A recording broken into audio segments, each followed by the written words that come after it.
सेवा से निवृत्त होकर जब साधक एकांत में बैठता है और हाथ में माला लेकर मंत्र जब प्रारंभ करता है, तब उस क्षण का महत्व केवल बाहरी नियमों का पालन करना नहीं होता, बल्कि भीतर की पूरी चेतना को एक दिशा में स्थिर कर देना होता है।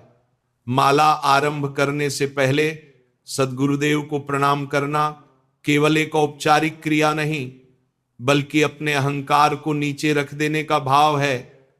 जैसे मन स्वयं स्वीकार कर ले कि अब मैं नहीं, केवल नाम ही मेरा आधार है।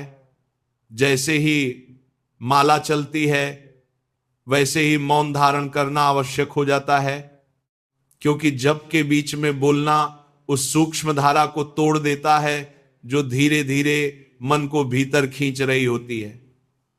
चाहे परिस्थिति कितनी भी आवश्यक क्यों ना लगे, माला पूरी होने से पहले वार्ता करना साधना की एकाग्रता को भंग कर देता है।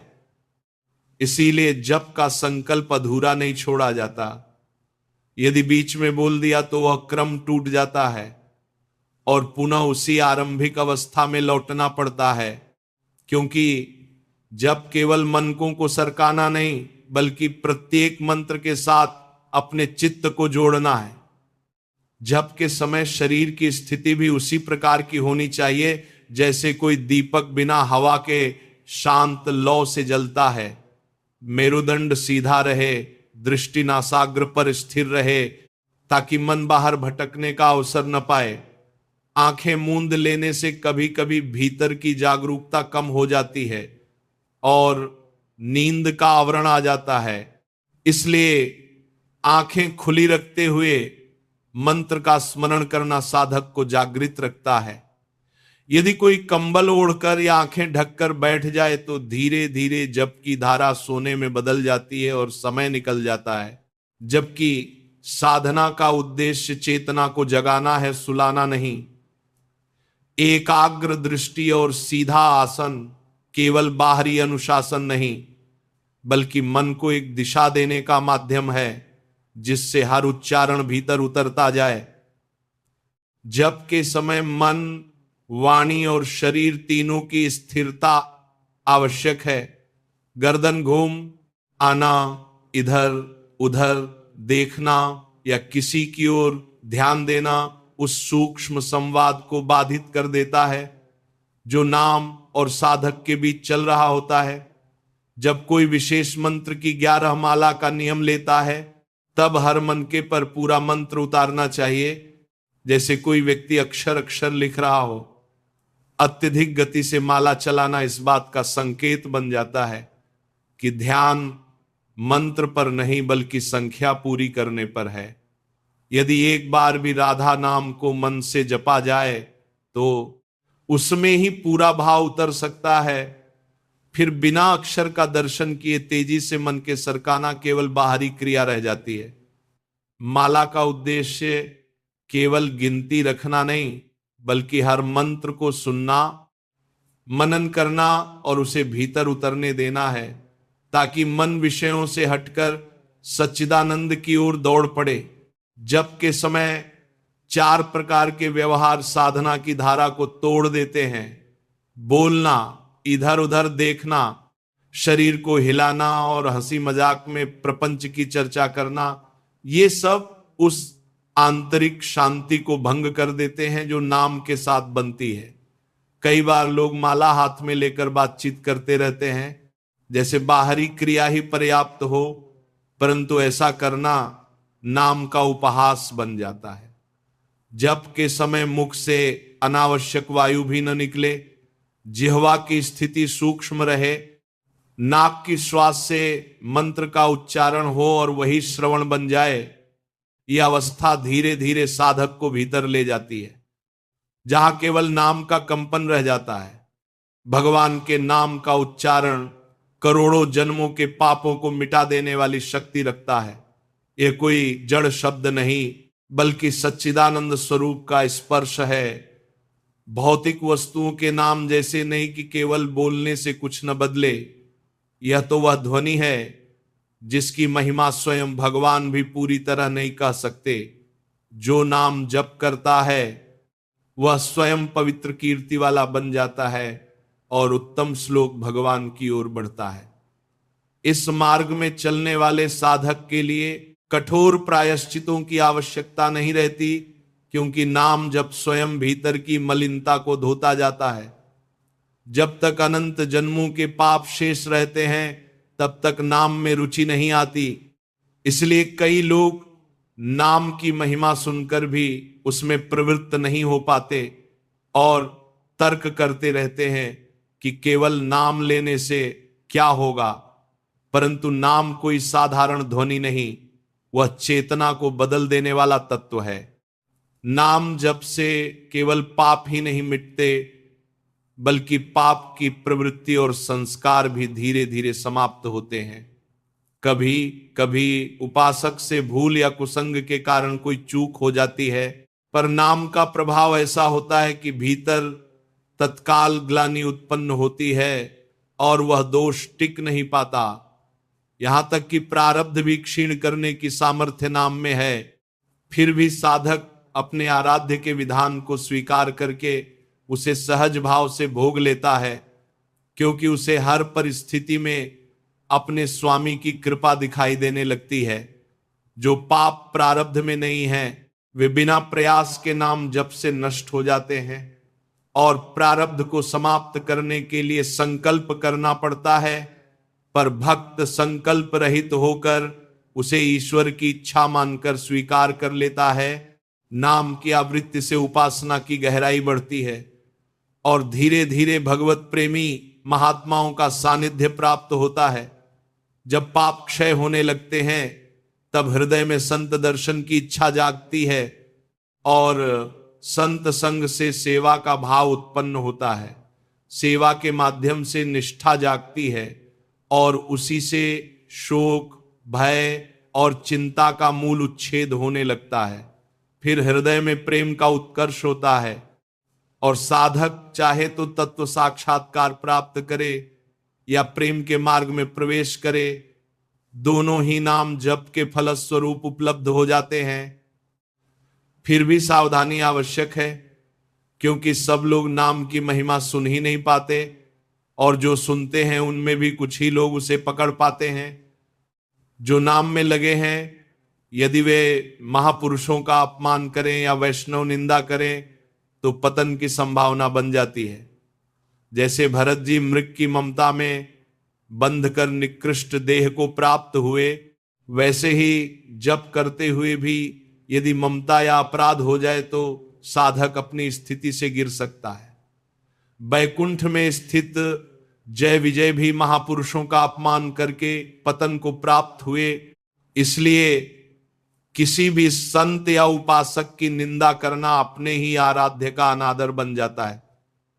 प्रभु एक ही हैं, उनके नाम और रूप अनंत हैं, इसलिए किसी अन्य मार्ग या उपासना की अवहेलना करना अपने ही मार्ग को दूषित करना है। साधना का सार यह नहीं कि दूसरों को छोटा दिखाया जाए, बल्कि अपने भीतर दंभ और पाखंड को दूर किया जाए। जो अपने आराध्य को देखता है वो सब में उसी का स्वरूप देखता है और किसी का अपमान नहीं करता। नाम सर्वमंगलकारी है और जब किसी महापुरुष के हृदय में नाम की प्रीति जागती है तो उसका प्रभाव चारों ओर फैल जाता है।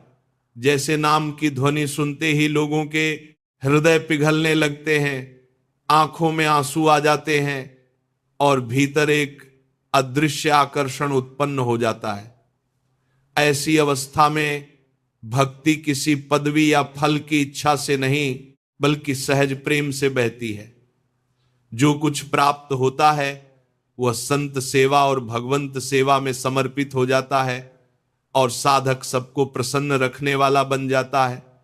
उसका मन सबका हरि लेता है, किसी का द्रोह नहीं करता और जो भी सामने आता है उसे आदर और प्रेम देता है, क्योंकि नाम के प्रभाव से उसका हृदय संकीर्णता से ऊपर उठकर व्यापक करुणा में बदल जाता है। जब नाम की महिमा हृदय में उतरने लगती है तो साधक के भीतर एक ऐसी सूक्ष्म परिवर्तन धारा चलती है जिसे बाहर से तुरंत समझ पाना कठिन होता है। प्रारंभ में जो नियम केवल अनुशासन जैसे लगते हैं, वही धीरे धीरे प्रेम के रूप में प्रकट होने लगते हैं।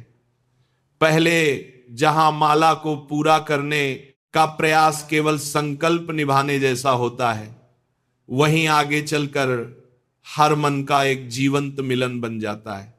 मन बार बार नाम में लौटना चाहता है, जैसे कोई प्यासा व्यक्ति बार बार जल की ओर दौड़ता है। यही वह अवस्था है जहां नाम केवल जिह्वा का उच्चारण नहीं रहता, बल्कि श्वास के साथ बहने लगता है, दृष्टि के साथ जुड़ जाता है और हृदय के भीतर एक निरंतर स्मृति बनकर रहने लगता है। नाम जप करते हुए साधक जब अपने भीतर झांकता है तो उसे यह भी दिखाई देता है कि कितनी सूक्ष्म इच्छाएं और वासनाएं अब तक मन में छिपी हुई थी। पहले जो बातें सामान्य लगती थीं, वही अब भीतर एक हल्की पीड़ा पैदा करती हैं, जैसे कोई संवेदनशील मन छोटी सी धूल भी सहन नहीं कर पाता। यही नाम का प्रभाव है कि मन स्वयं को शुद्ध करने लगता है। जहां पहले संसार की चर्चा में आनंद आता था, वहीं अब वही वार्तालाप भारी लगने लगता है। हंसी, मजाक और प्रपंच की बातें धीरे धीरे फीकी पड़ जाती हैं, क्योंकि नाम का रस भीतर एक नई मिठास जगा देता है। साधक समझने लगता है कि माला हाथ में लेकर संसार की चर्चा करना ऐसा ही है जैसे कोई अमृत के पात्र में धूल मिला दे। जप की निरंतरता से एक और परिवर्तन होता है कि मन बाहरी तुलना और प्रतिस्पर्धा से हटने लगता है। पहले जहां यह भाव आता था कि कौन कितना कर रहा है, कौन कितना आगे है, वहीं अब साधक केवल अपने आराध्य के साथ अपने संबंध को देखता है। उसे यह भी अनुभव होने लगता है कि नाम का मार्ग अत्यंत कोमल है। यहां किसी की निंदा करने से भीतर का प्रकाश मंद पड़ जाता है। जैसे दीपक की लौ हल्की हवा से भी डगमगा जाती है, वैसे ही अपमान और अवहेलना का भाव साधना की स्थिरता को हिला देता है। इसीलिए वह धीरे धीरे अपने शब्दों और विचारों पर ध्यान देने लगता है, ताकि किसी के प्रति कठोरता ना आए। नाम की आवृत्ति बढ़ने के साथ संतों के वचनों का अर्थ भी नए ढंग से खुलने लगता है। पर हले जो कथाएं केवल सुनाई देती थी, अब वे भीतर अनुभव बनकर उतरती हैं। साधक को यह स्पष्ट होने लगता है कि संतों का सानिध्य केवल बाहरी मिलन नहीं, बल्कि हृदय की तैयारी का परिणाम है। जब भीतर की मलिनता कम होती है, तभी संत संग की प्यास जागती है, और वही प्यास साधक को उन चरणों तक ले जाती है जहां उसे सेवा का अवसर मिलता है। सेवा करते हुए वह यह अनुभव करता है कि यह कोई कर्तव्य नहीं, बल्कि कृपा है, क्योंकि सेवा के माध्यम से ही अहंकार धीरे धीरे गलता है। धीरे धीरे साधक का दृष्टिकोण संसार के प्रति भी बदलने लगता है। पहले जहां भेद दिखाई देते थे, अब सब में एक ही चेतना का स्पर्श दिखने लगता है। वह समझने लगता है कि प्रभु के नाम अनंत हैं और उनकी उपासना की पद्धतियां भी अनंत हैं। इसलिए किसी मार्ग को छोटा या बड़ा कहना उचित नहीं। जैसे एक ही सूर्य की किरणें अलग अलग दिशाओं में फैलती हैं, वैसे ही एक ही परम सत्य अनेक रूपों में प्रकट होता है। इस भाव के आने से मन में सहज विनम्रता उत्पन्न होती है और दूसरों के प्रति सम्मान का भाव स्वाभाविक हो जाता है। नाम जप की परिपक्वता का एक संकेत यह भी होता है कि साधक के भीतर दूसरों को प्रसन्न रखने की सहज प्रवृत्ति जाग जाती है। वह किसी को दुखी देखकर स्वयं व्याकुल हो उठता है और जहां तक संभव हो सबको सुख देने का प्रयास करता। उसके व्यवहार में एक ऐसी कोमलता आ जाती है जो शब्दों से अधिक प्रभावशाली होती है। कोई भी उसके पास आए तो उसे अपनापन महसूस हो, यही उसकी साधना का विस्तार बन जाता है। यह अवस्था दिखावे से नहीं आती, बल्कि नाम के निरंतर स्पर्श से हृदय में उत्पन्न होती है। जब नाम का रस गहरा होता है तो साधक के लिए भक्ति कोई प्रदर्शन नहीं रहती। वह अपने भीतर ही भीतर प्रभु के साथ संवाद करता है और बाहरी आडंबर से दूर रहने लगता है। जो कुछ भी उसके पास आता है वह उसे अपने लिए संग्रह करने के बजाय सेवा में लगा देना चाहता है। उसे यह अनुभव होने लगता है कि जो कुछ भी मिला है वह प्रभु का है, इसलिए उसका सर्वोत्तम उपयोग वही है जो उन्हें प्रसन्न करे। इस भाव से उसका जीवन सहज, त्याग और संतोष से भर जाता है। नाम की यह यात्रा धीरे धीरे साधक को ऐसी स्थिति में ले आती है जहां उसका मन सबको हरि लेने लगता है। किसी भी व्यक्ति से मिलने पर उसके भीतर वही प्रभु दिखाई देते हैं, इसलिए वह किसी का तिरस्कार नहीं करता। उसका व्यवहार ऐसा हो जाता है कि लोग उसके पास आकर शांति अनुभव करें, चाहे वे किसी भी पंथ या विचार से जुड़े हों। यह भक्ति का वह स्वरूप है जिसमें साधक स्वयं को केंद्र में नहीं रखता, बल्कि हर मिलन को प्रभु की लीला मानकर स्वीकार करता है। उसके लिए अब साधना केवल आसन पर बैठने तक सीमित नहीं रहती, बल्कि हर क्षण नाम की धारा में बहते हुए जीवन जीना ही उसकी उपासना बन जाता है। जब नाम की धारा भीतर स्थिर होने लगती है तब साधक के लिए हर अनुभव एक शिक्षा बन जाता है। उसे समझ आने लगता है कि नाम केवल जप के समय तक सीमित नहीं है, बल्कि जीवन के प्रत्येक क्षण में अपनी उपस्थिति दर्ज कराता है। पहले जहां मन छोटी छोटी बातों से विचलित हो जाता था, वहीं अब वही मन सहज धैर्य में ठहरने लगता है। कोई परिस्थिति कठिन भी आ जाए तो भीतर से एक मधुर स्मरण उठता है कि यह भी उसी प्रभु का विधान है। इसीलिए शिकायत करने के बजाय उसे स्वीकार कर लेना ही शांति का मार्ग है। यही भाव धीरे धीरे प्रारब्ध के प्रति दृष्टिकोण बदल देता है, क्योंकि जो पहले बोझ लगता था वही अब आराध्य की इच्छा बनकर मधुर प्रतीत होने लगता है। नाम जप की निरंतरता से साधक के भीतर एक नई जागरूकता जन्म लेती है। वह अपने विचारों को देखना शुरू करता है, अपने शब्दों को सुनने लगता है और अपने व्यवहार को परखने लगता है।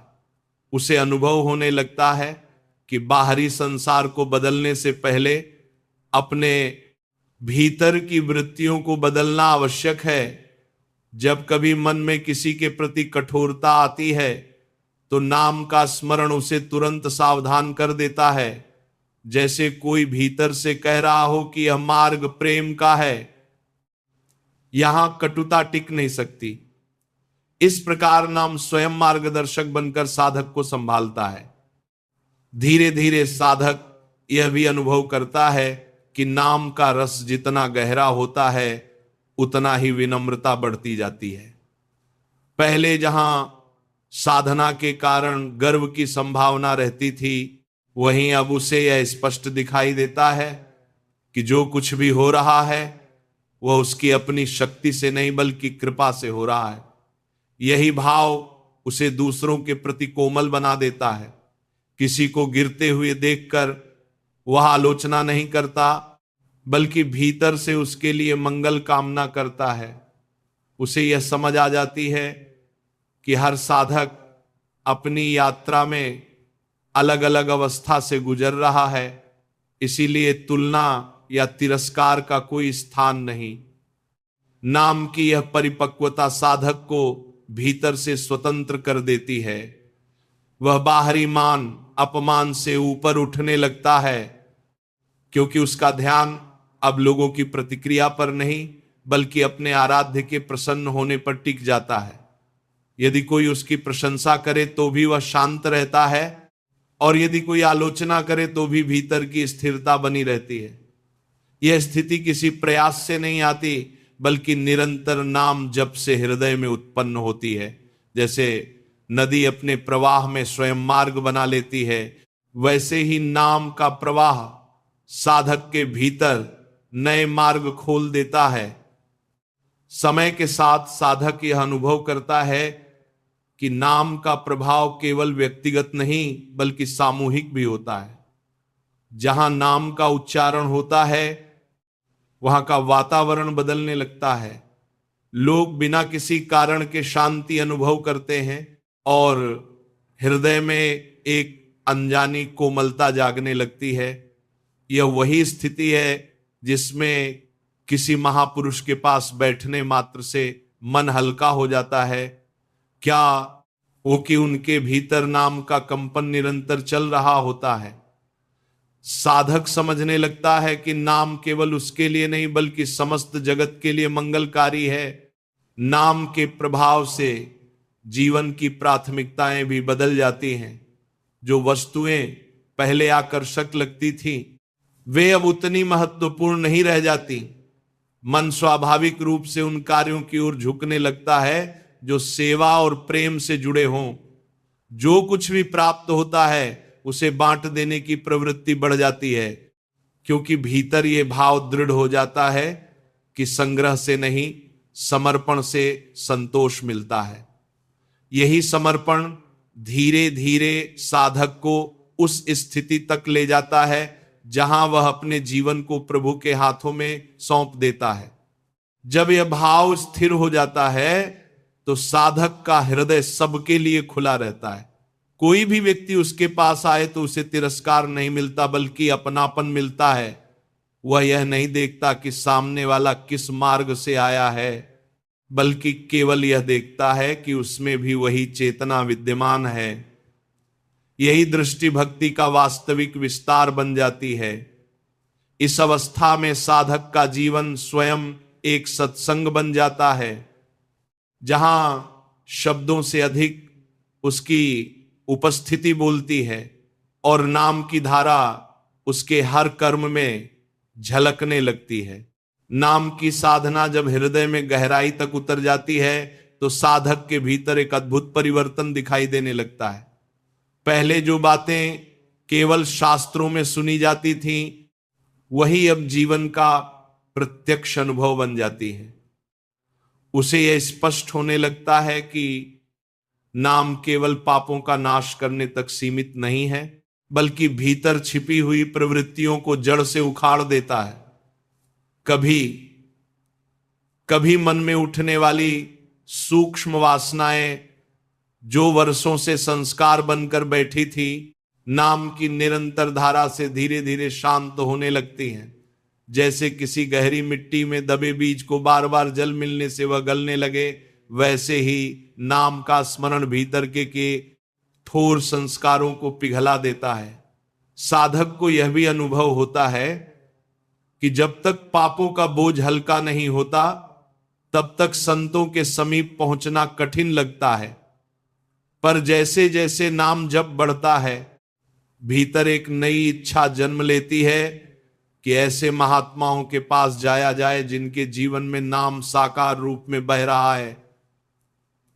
ये इच्छा किसी बाहरी प्रेरणा से नहीं बल्कि भीतर जागी हुई प्यास से उत्पन्न होती है। जब संतों का सानिध्य मिलता है तो हृदय में सेवा का भाव स्वतः जाग उठता है। सेवा करते समय साधक यह नहीं सोचता कि उसे क्या मिलेगा, बल्कि वह इस अवसर को ही अपने जीवन का सौभाग्य मानता है। धीरे धीरे सेवा से निष्ठा जागती है और वही निष्ठा उसे उस स्थिति तक ले जाती है जहां भय, शोक और चिंता का आधार ही समाप्त होने लगता है। नाम की यह यात्रा साधक को सावधान भी करती है।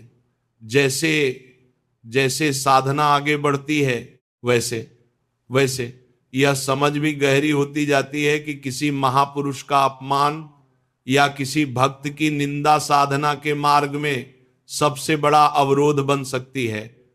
इतिहास में अनेक उदाहरण दिखाई देते हैं जहां महान पद पर स्थित व्यक्तियों को भी अपराध के कारण पतन का अनुभव करना पड़ा। इससे साधक के भीतर विनम्रता और सजगता दोनों बढ़ती हैं। वह समझने लगता है कि नाम जप का अर्थ केवल अपने लिए मुक्ति मांगना नहीं बल्कि अपने व्यवहार को इतना शुद्ध करना है कि किसी के प्रति अवमानना का भाव न रहे। जब यह सजगता बढ़ती है तो साधक दूसरों के मार्गों और उपासनाओं के प्रति भी सम्मान का भाव रखने लगता है। उसे यह स्पष्ट दिखाई देने लगता है कि प्रभु एक हैं, उनके नाम और रूप अनंत हैं। इसीलिए किसी भी मार्ग की निंदा करना अपने ही आराध्य की अवहेलना के समान है। यह दृष्टि आते ही मन में जो संकीर्णता थी वह धीरे धीरे समाप्त हो जाती है और हृदय व्यापक होने लगता है। वह समझने लगता है कि भक्ति का वास्तविक स्वरूप सबको साथ लेकर चलना है, न कि किसी को छोटा या बड़ा सिद्ध करना। नाम की प्रीति जब और गहरी होती है तो साधक का जीवन एक सतत उत्सव जैसा अनुभव होने लगता है। उसके भीतर ऐसी भावधारा बहने लगती है कि नाम का उच्चारण सुनते ही हृदय द्रवित हो जाए। कभी कभी केवल नाम की ध्वनि ही आंखों में आंसू ले आती है, जैसे भीतर कोई पुराना मिलन स्मरण हो गया हो। यह अवस्था किसी बाहरी प्रदर्शन से नहीं आती, बल्कि लंबे समय तक नाम के साथ जुड़े रहने से जन्म लेती है। जो भी उसके समीप आता है वह इस प्रेम की छाया को महसूस करता है और उसके भीतर भी नाम के प्रति आकर्षण जागने लगता है।